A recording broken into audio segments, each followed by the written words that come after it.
Good morning. आज से हम कोर्स स्टार्ट करेंगे। जो हमारा कोर्स है उस कोर्स को मैं डिफाइन कर देता हूँ कि कितने ड्यूरेशन में हम क्या क्या चीज़ें कवर करेंगे। तो बेसिकली यहाँ पर मैं आपको इस कोर्स कंटेंट में सबसे पहले तो हम करेंगे, सबसे पहला हम पीएचपी करेंगे, कोर पीएचपी। ठीक है, कोर पीएचपी के बाद हम यहाँ पर इसके अंदर हम वर्डप्रेस अचीव करेंगे। वर्डप्रेस हमारा क्या है, वो एक सीएमएस है। सीएमएस का मतलब होता है कंटेंट मैनेजमेंट सिस्टम। ठीक है, कंटेंट मैनेजमेंट सिस्टम। तो हम सीएमएस अचीव करेंगे। सीएमएस के साथ साथ हम यहाँ पर स्ट्रापी सीएमएस को भी स्टडी करेंगे। ठीक है ना, तो अभी मार्केट में स्ट्रापी 5 चल रहा है। ठीक है ना, तो हम लेटेस्ट स्ट्रापी 5 सीएमएस, जिसे हम बोलते हैं हेडलेस, हम हेडलेस सीएमएस अचीव करेंगे। सीएमएस का मतलब अगेन कंटेंट मैनेजमेंट सिस्टम ही होता है। तो हम इस पूरी ट्रेनिंग में हम सबसे पहले कोर पीएचपी पढ़ेंगे। कोर पीएचपी के बाद हम वर्डप्रेस पढ़ेंगे। वर्डप्रेस के साथ साथ हम स्ट्रापी भी इसमें करेंगे। और यहाँ पर ये हो गया, हमारा सारा काम हो गया। यहाँ पर आप क्या मैनेज कर सकते हो, वेब एप्स मैनेज कर सकते हो। ठीक है ना, वेब एप्स मैनेज करने के लिए आप जो है बेसिकली कोर पीएचपी, वर्डप्रेस और स्ट्रापी के थ्रू आप क्या मैनेज कर सकते हो, वेब एप्स। अब हम बात करते हैं मोबाइल एप्स की। मोबाइल एप्स, ठीक है ना, मोबाइल एप्स मैनेज करने के लिए या डेवलप करने के लिए, यहाँ पर मैं मैनेज की बजाय लिख देता हूँ डेवलप, है ना। तो अगर आपको वेब ऐप अगर आपको डेवलप करनी है तो आप कोर पीएचपी से भी आप अपनी वेब ऐप डेवलप कर सकते हैं। आप चाहें तो आपको जनरल एक इजी सीएमएस के थ्रू अगर आप करना चाहें तो प्योर आप वर्डप्रेस के थ्रू भी कर सकते हैं, या फिर स्ट्रापी के थ्रू भी आप कर सकते हैं। वर्डप्रेस जो है वो वर्डप्रेस बना हुआ है पीएचपी लैंग्वेज से। कैसे बना हुआ है, पीएचपी लैंग्वेज से। यहाँ पर ये जो स्ट्रापी है ये बना हुआ है किससे, नोड.जेएस से। ठीक है ना, तो कहीं ना कहीं हम इस पूरे कोर्स में बहुत सारी टेक्नोलॉजी सीखेंगे। सबसे पहले हम सीखेंगे पीएचपी, फिर हम सीखेंगे वर्डप्रेस। और वर्डप्रेस किससे बना हुआ है, पीएचपी से। तो सबसे पहले वर्डप्रेस को अगर आपको सीखना है तो आपको किस चीज का बेसिक नॉलेज होना चाहिए, आपको पीएचपी का नॉलेज होना चाहिए। उसके बाद हम स्ट्रापी हेडलेस सीएमएस देखेंगे जो कि नोड.जेएस में बना हुआ है। मोबाइल ऐप बनाने के लिए हम कोर्स के अंदर फ्लटर यूज करेंगे। ठीक है ना, सो फ्लटर के लिए हमें कौन सी लैंग्वेज आनी चाहिए, डार्ट लैंग्वेज आनी चाहिए। ठीक है ना, डार्ट लैंग्वेज। और यहाँ पर जो है बेसिकली ये तो हम इस कोर्स के अंदर देखेंगे। यहाँ पर अगर हम ड्यूरेशन की बात करें, एक टाइम एस्टिमेशन की बात करें कि ये कोर्स ड्यूरेशन हमारा कब तक चलेगा, तो मैक्सिमम मैं इसको मान के चलता हूँ कि हम 90 डेज या इसको 100 डेज का मैं टारगेट लेके चल रहा हूँ। 100 डेज में हम ये सारी चीजें ऑलमोस्ट कवर कर लेंगे। 100 डेज मतलब लगभग 3.5 मंथ्स। ठीक है ना, ऑलमोस्ट हम 3.5 मंथ्स में कवर कर लेंगे। आज तारीख हो रही है हमारी 8 अगस्त, तो हम मान के चलते हैं सितंबर, अक्टूबर, एटलीस्ट नवंबर तक हम इसको, नवंबर हाफ तक इसको हम फिनिश करने का पूरा टारगेट बनाएंगे, या अक्टूबर लास्ट तक हम इसको फिनिश करेंगे। इसके अंदर हम सारी चीजें ये देखेंगे। तो चलिए आज हम सबसे पहले मैं आपको स्ट्रापी का बेसिक इंट्रोडक्शन दे देता हूं और स्ट्रापी को इंस्टॉल करना बता देता हूं आज के लेक्चर में, और किस तरीके से हम एपीआईज पर वर्क करेंगे। ठीक है ना, तो सबसे पहले यहां पर हमें strapi.io पर जाना है। strapi.io उसकी ऑफिशियल वेबसाइट है। तो ये स्ट्रापी 5 को मैंने सिलेक्ट किया और यहाँ पर मैंने लिंक सेट कर दिया। ठीक है ना, तो जैसे ही आप इस लिंक पर क्लिक करोगे आप कहाँ चले जाओगे, स्ट्रापी की ऑफिशियल वेबसाइट पे चले जाओगे। सबसे पहले स्ट्रापी का प्रोजेक्ट बनाने के लिए आपको ये कमांड दी हुई है, npx कमांड दी हुई है। इस npx के लिए आपको सबसे पहले आपकी मशीन में क्या होना चाहिए, इंस्टॉल्ड नोड.जेएस होना चाहिए। आप स्ट्रापी पे तब तक काम नहीं कर पाएंगे जब तक आपकी मशीन में क्या ना इंस्टॉल हो, नोड.जेएस। तो नोड.जेएस में सबसे पहले इंस्टॉल कर लेता हूं। ठीक है, तो ये nodejs.org पर मैं गया और ये नोड.जेएस की जो लिंक है ये यहाँ पर मैं सेट कर देता हूँ। कॉपी किया और इसको मैं लिंक बना देता हूं यहीं से, ठीक है ना। मैं नई नई शीट नहीं क्रिएट करना चाहता हूं क्योंकि टाइम वेस्ट होता है, ठीक है ना। तो फटाफट आपको इसी शीट में यहां पर क्लिक करोगे तो किस लिंक पे चले जाओगे, स्ट्रापी पर। इस नोड.जेएस पर अगर आप क्लिक करोगे तो किधर चले जाओगे, नोड.जेएस पे। तो सबसे पहला काम है, अगर आपको स्ट्रापी पे काम करना है तो आपकी मशीन में क्या इंस्टॉल होना चाहिए, नोड.जेएस इंस्टॉल होना चाहिए। मैंने डाउनलोड कर लिया है। अब मैं इसको क्या करूंगा, मैं इसको इंस्टॉल करूंगा। यहां से मैं ओपन करता हूं और मैं इसको राइट क्लिक करके मैं क्या करता हूं, इंस्टॉल करने की कोशिश करता हूं मेरे सिस्टम में, ठीक है ना। तो मैं इसको यहां से इंस्टॉल कर रहा हूं, यहां से मैं इसको इंस्टॉल करता हूं। चलिए next, I accept, next next next next next next install, ठीक है ना। आपको कुछ नहीं, नेक्स्ट नेक्स्ट नेक्स्ट करके आपको इंस्टॉल करना है। ये आपने कर दिया इंस्टॉल, होने देते हैं, 1-2 सेकंड में ये इंस्टॉल हो जाएगा। यहां पर और कुछ परमिशन मांगे तो आप दे देना। यस, इसने परमिशन मांगी, मैंने परमिशन दे दी। और इस प्रकार से आप अपनी मशीन में नोड.जेएस का कौन सा वर्जन इंस्टॉल कर रहा हूं मैं, 20, ठीक है ना। तो जिस समय आप फॉलो करो, हो सकता है उस समय 21 आ जाए, 22 आ जाए, जो भी वर्जन आ रहा है लेटेस्ट वर्जन आपको इंस्टॉल करना है। मगर स्ट्रापी के लिए यहां पर हम गेट स्टार्टेड में जाएंगे और सबसे इंपॉर्टेंट बात, प्री रिक्विजिट्स। प्री रिक्विजिट्स का मतलब स्ट्रापी को यूज करने के लिए आपका नोड.जेएस कौन सा वर्जन का होना चाहिए, पहले इसकी रिक्वायरमेंट समझ। हो सकता है स्ट्रापी को वर्जन 18 सपोर्ट करता हो ना, आपने गलती से कौन सा इंस्टॉल कर दिया, 20, तो भी स्ट्रापी नहीं चल पाएगा। तो सबसे पहले हमें स्ट्रापी की क्या समझनी चाहिए, प्री रिक्विजिट्स, ठीक है ना। तो स्ट्रापी की प्री रिक्विजिट्स हमें समझनी चाहिए। यहां पर मैंने डुप्लीकेट किया और यहां पर मैंने लिख दिया स्ट्रापी प्री रिक्विजिट्स। प्री रिक्विजिट्स का मतलब हो गया ऐसी कौन कौन सी सॉफ्टवेयर्स है जो आपकी मशीन में इंस्टॉल होनी चाहिए, स्ट्रापी की रिक्वायरमेंट, स्ट्रापी को चलने के लिए क्या क्या चीजों की जरूरत है। तो यहां पर हमें स्ट्रापी 5 के लिए हमारे पास नोड.जेएस एटलीस्ट कौन सा होना चाहिए, 20.x अबव, ठीक है ना, 20.x अबव, है ना। तो ये आप इसके डॉक्यूमेंटेशन में आपको पता चल जाएगा, Node js are supported on currently V18 and V20, ठीक है ना। तो स्ट्रापी किन 2 वर्जन पे काम कर रहा है, अभी 18 पर भी काम कर रहा है, 20 पे भी काम कर रहा है। इसका मतलब नोड.जेएस आप चाहो तो V18 इंस्टॉल कर लो, आप चाहो तो V20 इंस्टॉल कर लो। तो मैं कौन सा कर रहा हूं, V20 कर रहा हूं, ठीक है ना। तो ये मेरा इंस्टॉल हो गया है। अब मैं यहां पर क्या करूंगा, विंडो R प्रेस करूंगा। यहां पर मैं क्या प्रेस करूंगा, विंडो R। यहां पर मैं नोटपैड में लिख देता हूं, यहां पर मैं क्या प्रेस करने जा रहा हूं, विंडो प्लस R। ये विंडो की प्लस R, ये होता है हमारा रन यूटिलिटी। इसको क्या बोलते हैं, रन यूटिलिटी, ठीक है ना। तो ये विंडो और R प्रेस किया, ये रन यूटिलिटी आया। यहां से मैं CMD करूंगा, ठीक है ना। CMD यहां पर अगली कमांड आपको क्या टाइप करनी है, CMD मतलब कमांड, ठीक है ना। तो कमांड कौन सी एग्जीक्यूट करनी है, नोड-v। सबसे पहली कमांड कौन सी एग्जीक्यूट करनी है आपको, नोड-v। तो जैसे ही मैंने नोड-v किया तो v का मतलब होता है वर्जन। तो मेरे लैपटॉप में नोड का कौन सा वर्जन इंस्टॉल्ड हुआ है, अगर वो जानकारी प्राप्त करनी है तो आप क्या यूज करोगे, नोड-v, ठीक है ना। नोड के साथ उसका एक अपना पैकेज मैनेजर होता है, ठीक है ना। उस पैकेज मैनेजर को बोलते हैं npm, ठीक है ना। तो यहां पर आपको लिखना है npm-v। So npm is a package manager.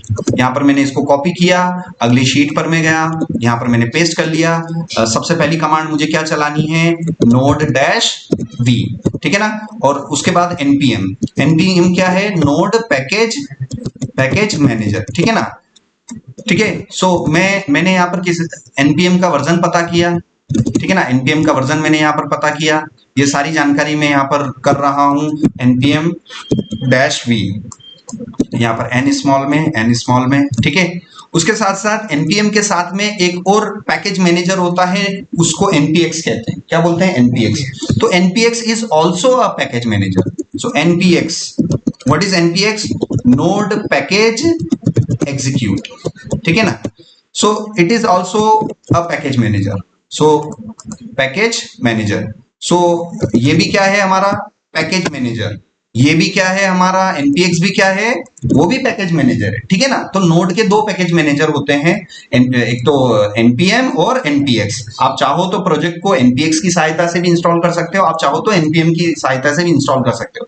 स्ट्रापी वालों ने कौन सा पैकेज मैनेजर यूज कर रखा है, npx। इन्होंने npm यूज नहीं कर रखा है, इन्होंने क्या अपना स्टैंडर्ड बना रखा है, npx करके आप क्या कर सकते हो, हमारा स्ट्रापी का प्रोजेक्ट आप इंस्टॉल कर सकते हो कोई भी, ठीक है ना। तो स्ट्रापी क्या है, एक ओपन सोर्स हेडलेस सीएमएस, ठीक है ना। हेडलेस का मतलब हो गया जिसका सिर नहीं हो, सिर का मतलब ये हो गया जिसका गुई नहीं हो, जिसका फ्रंट एंड नहीं हो। हेडलेस का मतलब हो गया, यहाँ पर कई बार स्टूडेंट कंफ्यूज होते हैं कि सर हेडलेस का क्या मतलब होता है।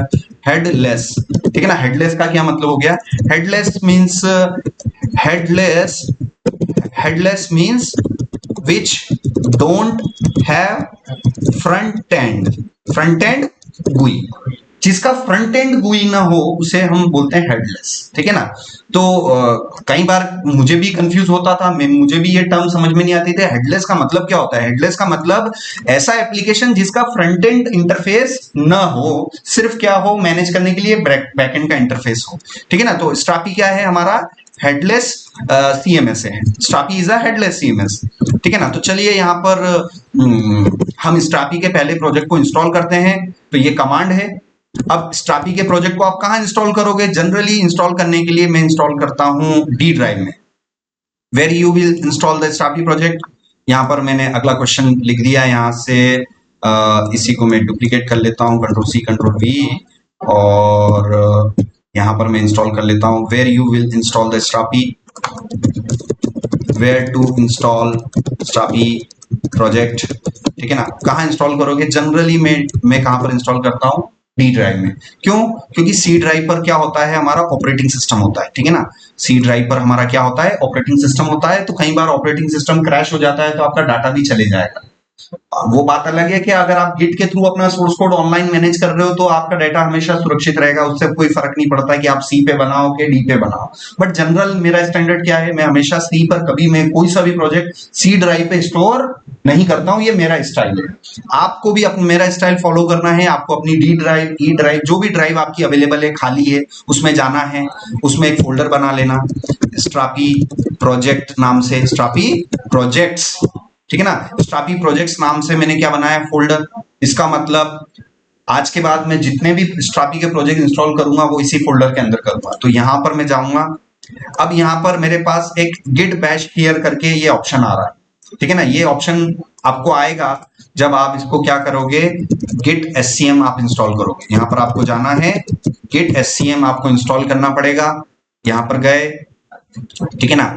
तो यहां पर एक और चीज यहां पर मैं मेंशन करता हूं कि how you manage your source code, ठीक है ना। So how to manage source code, आप अपने सोर्स कोड को मैनेज कैसे करोगे, with the help of git, है ना। हम गिट की सहायता से क्या कर सकते हैं, हमारे सोर्स कोड को मैनेज कर सकते हैं। तो सबसे पहले गिट की सहायता, गिट से सोर्स कोड मैनेज करने के लिए गिट का सॉफ्टवेयर आपको अपनी मशीन में डाउनलोड करना पड़ेगा। तो इस गिट लिंक से मैं क्या कर लेता हूं, मेरा ये सोर्स कोड मैं यहां से इसको इंस्टॉल करता हूं। इसका 32 बिट सेटअप आप इंस्टॉल कर लीजिएगा। जनरली ऑपरेटिंग सिस्टम आज की डेट में 64 बिट ही आ रहे हैं, 32 बिट तो आज से 10 साल पहले आते थे। अब जितने भी ऑपरेटिंग सिस्टम है लाइक विंडोज 10, विंडोज 11 या जो भी आप कर रहे हो, जनरली 64 बिट के ही होते हैं। तो 64 बिट का ये मैं गिट इंस्टॉल करने जा रहा हूं आपके सामने। मैं राइट क्लिक करूंगा, ठीक है ना, इसको मैं राइट क्लिक कर लेता हूं और फटाफट मैं क्या इंस्टॉल करने जा रहा हूं, गिट। गिट क्यों इंस्टॉल कर रहा हूं मैं, क्योंकि मेरा ऑब्जेक्टिव क्या है कि जो भी कोडिंग मैं करूं उसका मैं क्या कर सकूं, सोर्स कोड को मैनेज कर सकूं, ठीक है ना। तो मुझे क्या इंस्टॉल करना जरूरी है, गिट इंस्टॉल करना जरूरी है। गिट क्या है, गिट एक सॉफ्टवेयर है जो कि आपके सोर्स कोड को मैनेज करता है और इंटरनेट पर सिक्योर रखता है।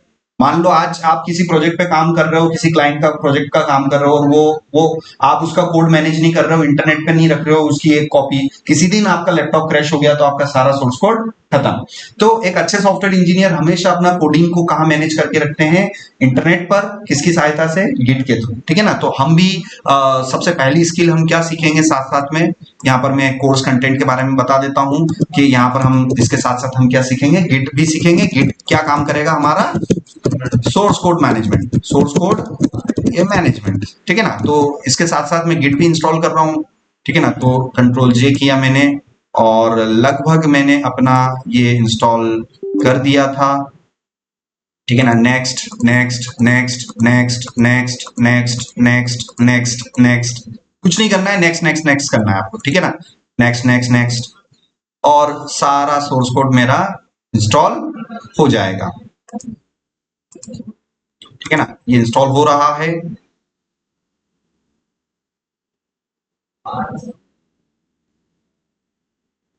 ठीक है, ठीक है। अब इसमें हम गिट का वर्जन कैसे चेक करेंगे, यहां पर आपको गिट डैश डैश वर्जन, ठीक है ना, 2 बार डैश लिखना है, ठीक है ना, 2 बार डैश लिखना है, गिट डैश डैश वर्जन। तो इसको इंस्टॉल होने देते हैं, ये हो गया इंस्टॉल, क्लोज किया मैंने और यहां से मैं विंडो आर करके सीएमडी करूंगा और यहां से मैं क्या लिखूंगा, फिर गिट डैश डैश वर्जन। तो मुझे गिट की भी जानकारी मिल जाएगी कि मैं गिट कौन सा यूज कर रहा हूँ, 2.46, ठीक है ना। तो नोड का वर्जन पता करो, पहला काम नोड का वर्जन पता करो नोड वी से, या फिर आप यूज कर सकते हो node dash dash version, 2 command है। फिर आप अपने पैकेज मैनेजर का वर्जन पता करो, npm डैश वर्जन, या फिर npm डैश वी, या फिर npm डैश डैश वर्जन। तो 3 तरीके हैं जिससे आप वर्जन चेक कर लो। आप अपने npx का वर्जन चेक कर लो, npx डैश डैश वर्जन, और साथ साथ में आप अपना किसका वर्जन चेक करो, गिट का भी वर्जन चेक करो। ये टूल्स रिक्वायर्ड है अगर आपको सॉफ्टवेयर डेवलपमेंट में उतरना है या फिर आपको इन कोर्सेज को कंटिन्यू करना है तो, ठीक है ना। तो आज का लेक्चर हम स्ट्रापी इंस्टॉल करेंगे और उसके सोर्स कोड को हम गिटहब पर अपलोड करेंगे और इसको इंस्टॉल करेंगे, ठीक है ना। तो अब मैं जाऊंगा स्ट्रापी की ऑफिशियल वेबसाइट पर, हम यहाँ पर रीड द डॉक्स पर जाएंगे, गेटिंग स्टार्टेड पर। सबसे पहली रिक्वायरमेंट हमने समझ ली कि हाँ नोड वर्जन 20 होना चाहिए जो मैंने इंस्टॉल कर दिया है, आपके पास npm होना चाहिए, वो भी कौन सा, v6 वाला और अबव। तो मेरे पास npm का कौन सा वर्जन है, 10 है, और इसने कितना मांगा है, 6 एंड अबव, या तो 6 हो या 6 से अबव हो। तो मेरे मशीन में कितना है, 10 है, ठीक है ना। हमेशा ये पहला नंबर देखा जाता है, ये माइनर नंबर और ये पैच नंबर नहीं देखा जाता, हमेशा वर्जन कौन सा देखा जाता है, मेजर नंबर, ठीक है ना। This is major number, this is minor number, this is patch number, ठीक है ना। सो ये भी हमें पता होना चाहिए। तो ये मैंने कॉपी किया, यहाँ पर गए, यहाँ पर गए, ठीक है ना। तो ये मैंने पेस्ट किया, ये चीज क्या है, ये major dot minor dot patch, समझ में आ जाएगा इससे। ये मैं साथ साथ में लिख दूं। तो भाई 10 क्या है, मेजर नंबर, 4 क्या है, माइनर नंबर, 0 क्या है, पैच नंबर है। हर चीज में मिलेगा, नोड में भी मिलेगा, npm में भी मिलेगा, npx में भी मिलेगा, ठीक है ना। तो वर्जन को इन 3 डॉट से 2 डॉट से स्पेसिफाई करते हैं, तो हर एक का मतलब होना चाहिए, ठीक है ना। तो ये सारी चीजें हो गई। अब हम स्ट्रापी को इंस्टॉल करेंगे, अब हम स्ट्रापी को इंस्टॉल करेंगे। गेट स्टार्टेड में गए, गेट स्टार्टेड में हम इसकी ऑफिशियल इस पे चले जाते हैं, स्ट्रापी डॉट आईओ, और इसकी जो ये पहली कमांड है ये मैं कॉपी कर लेता हूँ, ठीक है ना। ये पहली कमांड मैंने कॉपी करी और मैं अपने उस फोल्डर में जाऊंगा, स्ट्रापी फोल्डर में, यहाँ पर राइट क्लिक करूंगा, शो मोर ऑप्शन, और यहाँ से हमेशा ध्यान रखना गिट बैश हियर ही करना है, ये नॉर्मल टर्मिनल नहीं करना आपने। सो यहाँ गिट बैश हियर करूंगा मैं और वो कमांड को यहाँ से मैं चलाऊंगा, npx create strapi app @latest my project, ठीक है ना। इस प्रोजेक्ट के नाम को आप चेंज कर सकते हो सकता है मैं इसको क्या बोल दूं, माई प्रोजेक्ट की जगह में स्ट्रापी 1, स्ट्रापी 2, स्ट्रापी 3, ऐसे अलग अलग प्रोजेक्ट हम कर सकते हैं, ठीक है ना। तो मैंने npx create strapi app और ये प्रोजेक्ट का नाम है मेरा, ये मैं कॉपी कर लेता हूं। ये कमांड जो है, ये कमांड जो है मैं पीपीटी के अंदर आपके लिए स्टोर कर देता हूं, ठीक है ना। यहां से डुप्लीकेट किया मैंने और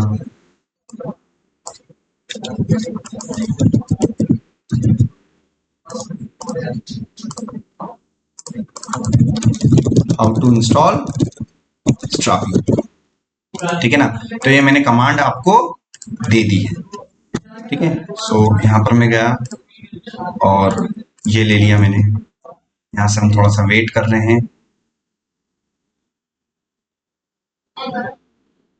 चूंकि मेरा वाईफाई से कनेक्टेड है और इसको डाउनलोड होने के लिए लगभग 200-300 MB चाहिए।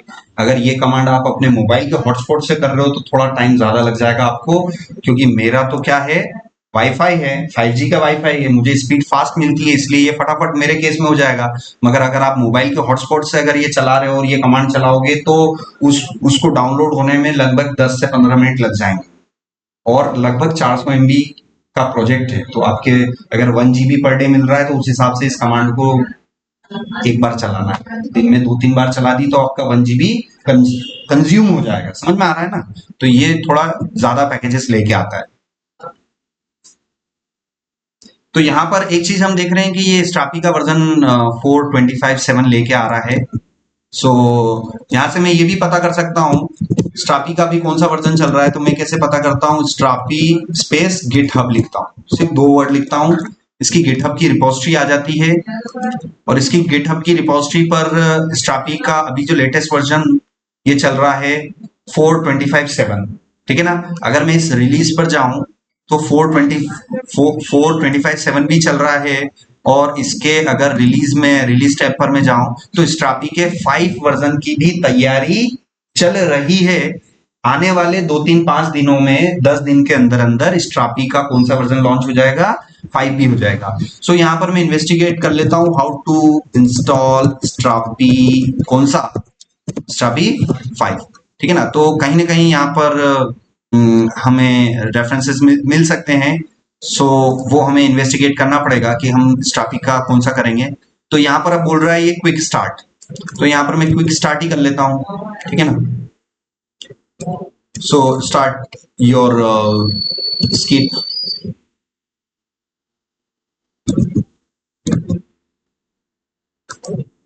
ठीक है ना। ये कंफर्म करना है, आपका अपना कोई गिटहब का अकाउंट या जीमेल का अकाउंट आप उससे वेरीफाई कर देना, ठीक है ना। इससे आपको स्ट्रापी क्लाउड वेरीफाई करना होगा, जिससे कि आप इस प्रोसेस को आगे बढ़ा पाओ, ठीक है। ये देखो ये सक्सेस हो गया, और ये स्ट्रापी का प्रोजेक्ट इंस्टॉल हो रहा है।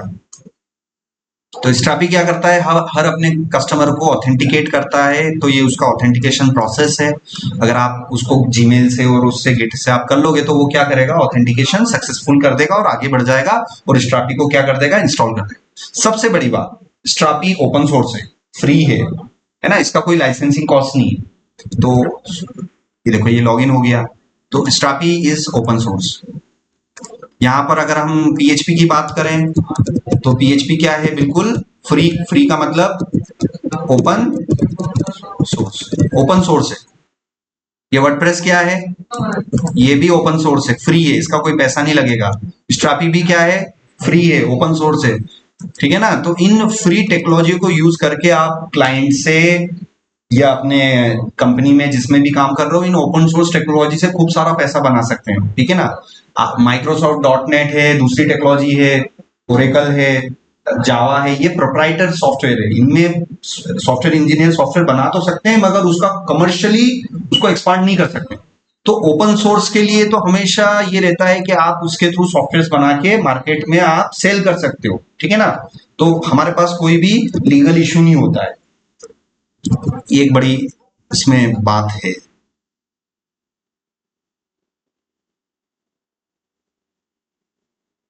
ठीक है ना।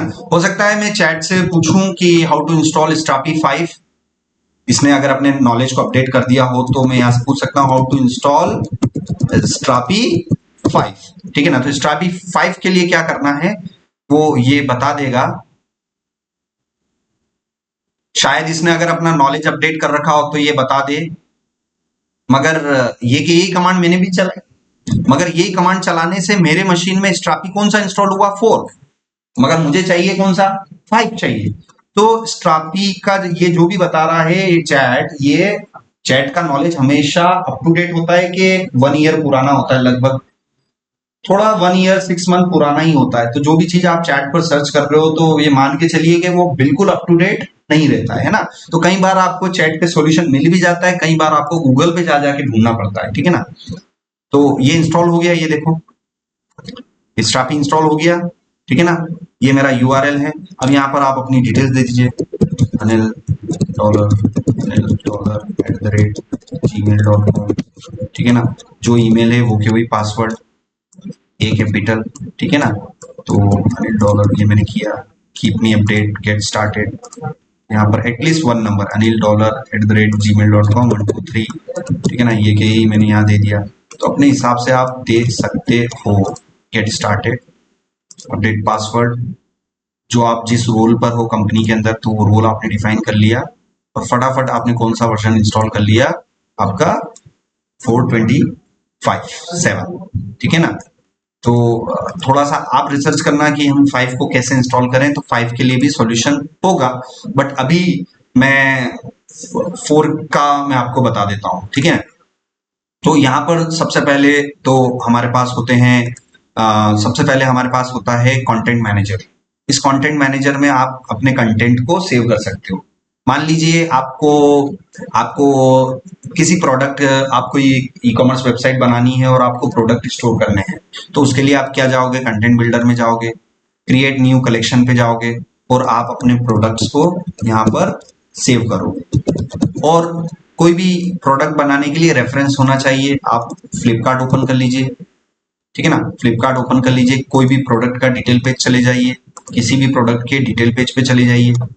अब यहाँ से आप पता करो, सबसे पहली चीज क्या रही है, प्रोडक्ट का नेम, ठीक है ना, प्रोडक्ट की एमआरपी, प्रोडक्ट की एमआरपी, प्रोडक्ट की सेल प्राइस, ठीक है ना, प्रोडक्ट के एट्रीब्यूट्स, ठीक है ना। तो ऐसा बहुत सारी इंफॉर्मेशन आपको देख देख के आइडिया लगेगा। तो अभी मैं इस टॉपिक को बिल्कुल एक बेसिक वे में बताना चाहता हूं। तो सबसे पहले मुझे, मान लीजिए किसी भी प्रोडक्ट का मुझे क्या स्टोर करना है, प्रोडक्ट का टाइटल, प्रोडक्ट का नेम, उसके बाद उसकी एमआरपी, उसके बाद उसकी सेल प्राइस, ये 3 चीजें मुझे स्टोर करनी है। तो चलो यहाँ पर करते हैं।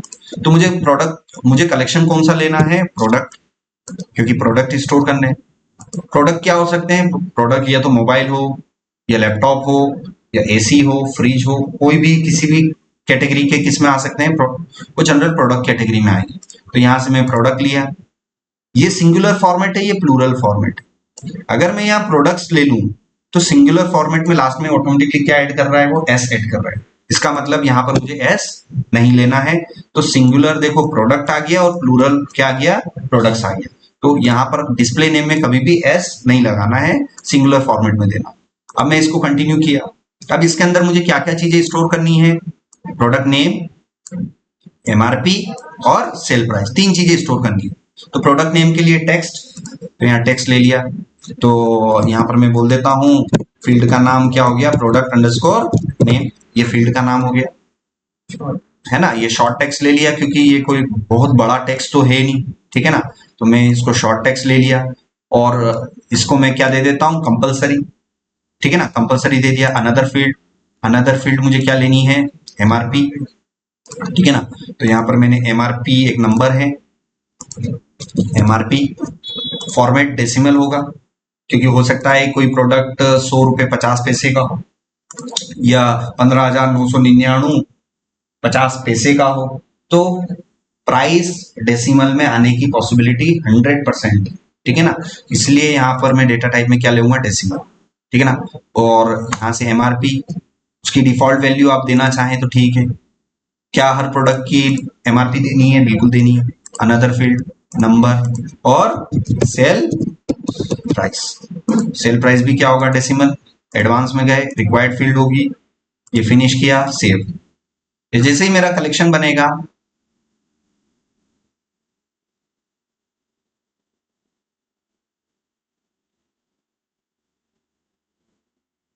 ये बना, उसके बाद कंटेंट में जाना है और आपको प्रोडक्ट पर जाना है और क्रिएट न्यू एंट्री, और यहां से आप ये इसका टाइटल उठा लो। आपने टाइटल उठाया और यहाँ प्रोडक्ट नेम में पेस्ट किया। एमआरपी कितनी है, एमआरपी है 19,999। एमआरपी उठाई, एमआरपी की जगह एमआरपी, यहाँ पर एमआरपी में आपको ये कॉमा वॉमा नहीं लगाने, ठीक है ना। सो 15,999 ये मैंने दे दिया, 15,999। सेल प्राइस कितनी है, तो मान लीजिए 11,999, तो मैंने यहाँ पर 11,999। तो सीखने का सबसे बेस्ट फंडा क्या है, रेफरेंस। फ्लिपकार्ट खोलो, देख देख के हिसाब से फील्ड बनाओ, सेव करो, लास्ट में उसको पब्लिश करो। पब्लिश करते ही ये डेटा आपका कहां पर आ जाएगा, फ्रंट एंड पर आ जाएगा, फ्रंट एंड की एपीआईज बन जाएगी, ठीक है ना। सो यहाँ पर जो है बेसिकली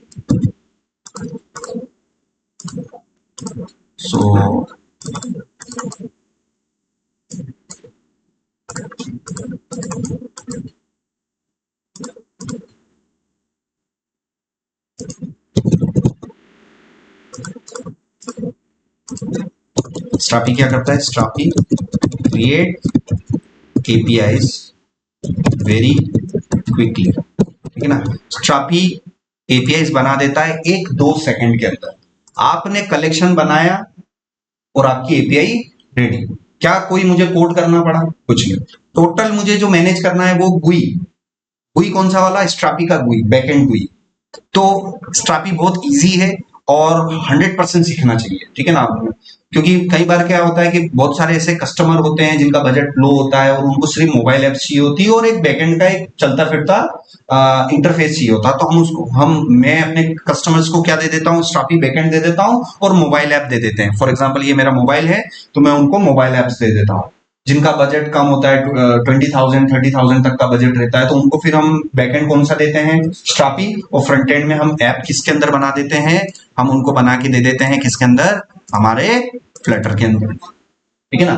कस्टमर को चाहिए कि सर हमें तो एंड्रॉयड ऐप चाहिए, तो फ्लटर के थ्रू आप क्या बना सकते हो, एंड्रॉयड ऐप भी बना सकते हो। कस्टमर बोलता है हमें आईओएस ऐप भी चाहिए, तो हम आईओएस ऐप के लिए भी हमें कोई अलग से कोड नहीं लिखना पड़ता है, डायरेक्टली फ्लटर से ही काम हो जाता है, ठीक है ना। तो कोड कितनी बार करना पड़ रहा है, एक बार। और डिप्लॉयमेंट कितनी टेक्नोलॉजी के लिए मैं कर सकता हूँ, 2 के लिए। मैं एंड्रॉइड भी दे सकता हूँ कस्टमर को, आईओएस भी दे सकता हूँ। एंड्रॉइड के लिए मैं कस्टमर से 50,000 ले लूंगा, आईओएस के लिए 70,000 ले लूंगा, ठीक है ना। और मेरे को डबल डबल मेहनत करना पड़ा कि एक ही बार करना पड़ा, एक ही बार मेहनत करना पड़ा। और कस्टमर को साफ बोलो आप कि मैं सर हम फ्लटर में डेवलप करेंगे, फ्लटर में डेवलप करेंगे और इसकी ये कॉस्टिंग है, कस्टमर को समझ में आएगा तो आपको प्रोजेक्ट वो देंगे बेसिकली, ठीक है ना। तो ये स्ट्रापी मैंने क्रिएट किया। अब मैं यहां पर जाता हूं। अब यहां पर आपको क्या करना है, एपीआईज के बारे में देखते हैं। यहाँ पर एपीआईज का मतलब होता है एप्लीकेशन प्रोग्रामिंग इंटरफेस। आपको यहाँ टर्म सामने आ रही है तो हमें इसको रिवाइज करना होगा, एप्लीकेशन प्रोग्रामिंग इंटरफेस, ठीक है ना। तो स्ट्रापी क्या क्रिएट कर देता है, एपीआईज क्रिएट कर देता है ना। Strapi creates APIs very quickly, less than 1 second, है ना। 1 सेकेंड के अंदर आपकी क्या बन जाती है, एपीआई। जैसे ही आपने बैकएंड में कलेक्शन बनाया, एंट्री डाली और आपकी एपीआई रेडी। तो उन एपीआईज को टेस्ट करने के लिए हम पोस्टमैन का यूज करते हैं, ठीक है ना। So how to test APIs, ठीक है ना। How to test Strapi API. Strapi की एपीआई को आप कैसे टेस्ट करोगे, विद पोस्टमैन, ठीक है ना। तो पोस्टमैन आपको इंस्टॉल करना पड़ेगा, पोस्टमैन डाउनलोड, ठीक है ना। पोस्टमैन डाउनलोड पर आप जाइए, ये वाला जो लिंक है मैं यहाँ पर पोस्टमैन के अंदर यहाँ पर मैं कर देता हूँ, ठीक है ना। यहाँ पर आप जाएंगे और पोस्टमैन को भी आप अपनी मशीन में इंस्टॉल करोगे, ठीक है ना। ये इंस्टॉल करना है, कंट्रोल जे। ये पोस्टमैन मेरी मशीन में इंस्टॉल हो रहा है, ठीक है ना। क्योंकि फर्स्ट लेक्चर है तो मैं सारी चीजें इंस्टॉलेशन आपको कर करके बता रहा हूँ, ठीक है ना। क्योंकि बहुत सारे स्टूडेंट ऐसे होंगे जो वीडियो देख देख के फॉलो करेंगे तो उनको ये नहीं पता चलेगा कि भाई ये पोस्टमैन आया कहाँ से। इसलिए मैं आपको क्या इंस्टॉल करके बता रहा हूँ, सारी चीजें इंस्टॉल करके मैं आपको बता रहा हूँ, ठीक है ना। ये मेरा पोस्टमैन इंस्टॉल हो गया, इसको अलाउ कर देना। और कुछ ब्लैंक आपका आएगा, यहां से ब्लैंक आएगा, ठीक है ना। बिल्कुल ब्लैंक कुछ इस तरीके से आपका इंटरफेस आएगा। तो आपको कैसे काम करना है वो मैं आपको तरीका बता रहा हूं। सबसे पहले पोस्टमैन ओपन किया, इस न्यू बटन पे क्लिक करोगे और सबसे पहली चीज लोगे कलेक्शन। कलेक्शन में आपको क्या नाम देना है, जो आपका स्ट्रापी का प्रोजेक्ट है। आपने वो कमांड चलाई थी npx create, तो आपके प्रोजेक्ट का नेम आपने क्या लिया, स्ट्रापी 1। तो कलेक्शन भी उसी नाम से बनाना था कि आपको थोड़ी दिक्कत नहीं आए, ठीक है ना। तो मेरा स्टाइल क्या है, जिस नाम से मेरा प्रोजेक्ट होता है उसी नाम से मैं क्या बनाता हूं, मेरा कलेक्शन। इसलिए मेरे को कभी कंफ्यूजन नहीं होता है, ठीक है ना। तो मैंने इसको बोल दिया स्ट्रापी 1, ठीक है ना, स्ट्रापी 1। अब यहां पर स्ट्रापी 1 हो गया। अब यहां पर मैं स्ट्रापी के बैकएंड में जाऊंगा। अब मुझे एपीआई चाहिए, तो एपीआई के लिए मुझे क्या जाना पड़ेगा, सेटिंग्स में। उसके बाद मुझे जाना पड़ेगा रोल्स में। उसके बाद मुझे किस टाइप की एपीआई बनानी है, पब्लिक के ऑथेंटिकेटेड। तो यहां पर आप देखो, मैंने अभी इसी यूआरएल को अगर मैं इनकॉग्निटो पे ओपन करूं तो मैंने अभी लॉगिन किया है क्या, नहीं किया है, फिर भी मुझे डाटा दिख रहा है। इसका मतलब ये डेटा जो है पब्लिक एपीआई से आ रहा है। इस डाटा को पाने के लिए आपको किसी ऑथेंटिकेशन की जरूरत नहीं है। तो एपीआई के जो टाइप होते हैं ना, वो दो टाइप के होते हैं। ठीक है, यहाँ पे मैं डुप्लीकेट कर देता हूं। और टाइप्स ऑफ एपीआईज, अगर मैं एपीआईज की बात करूं, कितने टाइप की एपीआई होती है, दो टाइप की होती है। एक तो पब्लिक होती है और दूसरी प्राइवेट ऑथेंटिकेटेड। एक तो पब्लिक एपीआई होती है और दूसरी प्राइवेट। दूसरी कौन सी होती है, प्राइवेट, जिसको हम बोलते हैं ऑथेंटिकेटेड। ठीक है ना, तो स्ट्रापी उसको क्या बोलता है, ऑथेंटिकेटेड। तो अभी आप देखो, मैंने इनकॉग्निटो में बताया, इनकॉग्निटो में उसी यूआरएल को ओपन किया तो लॉगिन के लिए मांग रहा है, मगर डाटा मिल गया। इसका मतलब मेरी एपीआई किस टाइप की होगी, पब्लिक होगी। तो ये हमेशा हमें पता करना है। तो मैं पब्लिक पर जाऊंगा। अब ये प्रोडक्ट का कलेक्शन को एक्सपांड करूंगा और मुझे क्या चाहिए, डाटा मुझे लेना है डेटाबेस से। तो मुझे फेच करना है, मुझे सिलेक्ट करना है। ठीक है ना, तो मैं सिर्फ कौन सी परमिशन दूंगा, फाइंड और फाइंड वन की। ठीक है ना, पब्लिक से मैं डाटा को डिलीट करने की परमिशन नहीं दे सकता हूँ, पब्लिक से सिर्फ गेट करने की। तो मुझे सारे रिकॉर्ड गेट करने हैं कि सिंगल रिकॉर्ड गेट करना है। अभी यहाँ पर इस यूआरएल से सारे सारे प्रोडक्ट आए कि कोई एक सिंगल प्रोडक्ट आया, सिंगल आया, तो मैं यहाँ पर फाइंड और फाइंड वन दोनों ले सकता हूँ। हालांकि मेरी रिक्वायरमेंट ये फाइंड और फाइंड वन लेना है। अब ये इसका ये यूआरएल आ गया। ठीक है ना, तो आपको गेट एपीआई से इस एंड पॉइंट को हिट करना है। तो मैं इसको हिट करके बता देता हूं आपको। इसमें गए, अब यहाँ पे सबसे पहले मैं क्या करूंगा, एक नई रिक्वेस्ट, और इसको मैं बोलूंगा गेट प्रोडक्ट्स, गेट प्रोडक्ट। ठीक है ना, इसका रिक्वेस्ट का नाम क्या हो गया, गेट प्रोडक्ट। और यहाँ स्टापी में गया, ये वाले एंड पॉइंट को सबसे पहले तो इस एड्रेस को, इस बेस यूआरएल को कॉपी करूंगा। इस बेस यूआरएल को कॉपी करना है, पोस्टमैन में जाना और यहाँ पेस्ट करना, http://localhost 1337/ के बाद एपीआई प्रोडक्ट्स। ठीक है ना, एपीआई प्रोडक्ट्स। जैसे ही मैं इसको हिट करूंगा तो देखो काय की एरर आ रही है, फॉरबिडन। काय की एरर आ रही है 403 की। 403 का मतलब होता है, फॉरबिडन का मतलब होता है परमिशन नहीं है, आपको इस एपीआई को एक्सेस करने की परमिशन नहीं है। तो बाय डिफॉल्ट स्ट्रापी अपनी एपीआई को प्रोटेक्ट करके रखता है।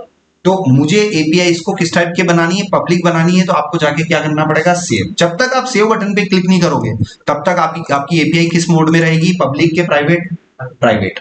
अब देखना, जैसे ही मैंने सेव कर दिया उसको, अब देखना ये डाटा आ गया। ठीक है ना, तो इसी एपीआई को अगर मैं किसी बैकएंड इंजीनियर को बोलूं तो कम से कम वो 2 से 3 घंटे तो लगाएगा ही लगा। स्ट्रापी में 2 से 3 सेकंड का काम, एपीआई बनाने का काम जो है वो स्ट्रापी फटाफट कर सकता है, 2 से 3 सेकंड के अंदर अंदर बन सकता है। तो कोई प्रोजेक्ट जो एक पूरा बैकएंड सिस्टम अगर हम बनाए, कोई 6 महीने में बनेगा, तो उसी प्रोजेक्ट को हम 6 दिन में कंप्लीट कर सकते हैं। समझ में आ रहा है, क्योंकि एपीआई बनाने की टेंशन नहीं है, क्योंकि हम क्या यूज कर रहे हैं, स्ट्रापी हेडलेस सीएमएस यूज कर रहे हैं। तो स्ट्रापी सीखना भी आपके लिए बहुत सही रहेगा। मान लो कोई कस्टमर आया, उसने बोल दिया कि यार मेरा बजट बहुत लो है और मुझे एक ऐप चाहिए, वो बजट बहुत लो है, तो फिर आप क्या चूज करोगे, आप एसी टेक्नोलॉजी तो यू चूज नहीं करोगे जिसमें आपका टाइम भी लगेगा। जितना ज्यादा टाइम लगेगा आपको ही वो रहेगी, तो फिर आप क्या यूज कर लोगे, फटाफट स्ट्रापी यूज कर लोगे कि मैं इसको स्ट्रापी का बैकएंड दे दूंगा और फ्रंट एंड की ऐप में इसको किसमें दे दूंगा, फ्लटर में दे दूंगा, तो आपका फटाफट काम हो जाएगा। तो देखिए मैंने सक्सेसफुली क्या बना दी, एक एपीआई बना दी। अब मैं क्या करूंगा, अब मुझे क्या करना है, अब मुझे और भी प्रोडक्ट चाहिए। मान लो इस ये वाले पेज पर, अब मैं बात कर रहा हूं इस वाले यूआरएल की। इस यूआरएल को कॉपी किया, इनकॉग्निटो में गए, पेस्ट किया। सबसे पहली बात, क्या लॉगिन के लिए मांग रहा है, अरे मांग रहा है ना, इसका मतलब, और फिर भी डाटा मिल रहा है। अब डाटा मुझे एक प्रोडक्ट मिल रहा है कि बहुत सारे प्रोडक्ट मिल रहे हैं, तो मुझे मुझे अपने कलेक्शन में एंट्री करनी पड़ेगी। तो यहाँ पर मैं गया और भी प्रोडक्ट मैंने ले लिए। फॉर एग्जांपल मैंने यहाँ पर मैं ले लेता हूँ फॉर एग्जांपल लैपटॉप। तो ये जितना भी डाटा आ रहा है ये पब्लिक एपीआई से आ रहा है। क्यों पब्लिक मैं कैसे बोल सकता हूँ, क्योंकि लॉगिन के लिए मांग रहा है, ठीक है ना। तो प्रोडक्ट डिस्प्ले वाला जितना भी एपीआई है वो पब्लिक एपीआई है। यहां से फटाफट मैं जाऊंगा, ये मैंने गया और मैं अपने बैकएंड में गया, वापस कंटेंट मैनेजर में जाना है। एक प्रोडक्ट तो मैंने कर ही दिया था, दूसरा प्रोडक्ट और स्टोर करने जा रहा हूँ। एमआरपी आप देख लीजिएगा, एमआरपी मान लीजिए जो भी है 78,000 जो भी है 78999, और इसकी सेल प्राइस मुझे कितने में करनी है 449 में 4999 जीरो जो भी है, और इसको सेव एंड अगर सेव कर दिया आपने तो डाटा आएगा कि नहीं आएगा। देखो टोटल रिकॉर्ड कितने आ रहे हैं 1। अगर आप सेव करोगे, अगर आप सेव के साथ पब्लिश कर दोगे तो एपीआई में डाटा आने लग जाएगा, ठीक है ना। ये देखो कितने डाटा आ रहे हैं, एक आ रहा है कि दो आ रहे हैं, दो आ रहे हैं। तो ध्यान रखना, सेव किया तो फ्रंट एंड में एपीआई में डाटा का डेटा नहीं आएगा। अगर आपने सेव के साथ साथ पब्लिश कर दिया तो डेटा आने लगता है। तो स्ट्रापी में कुछ ऐसा सिस्टम है, आपको ये ध्यान रखना पड़ेगा, ठीक है ना। तो आज की क्लास में इतना ही है।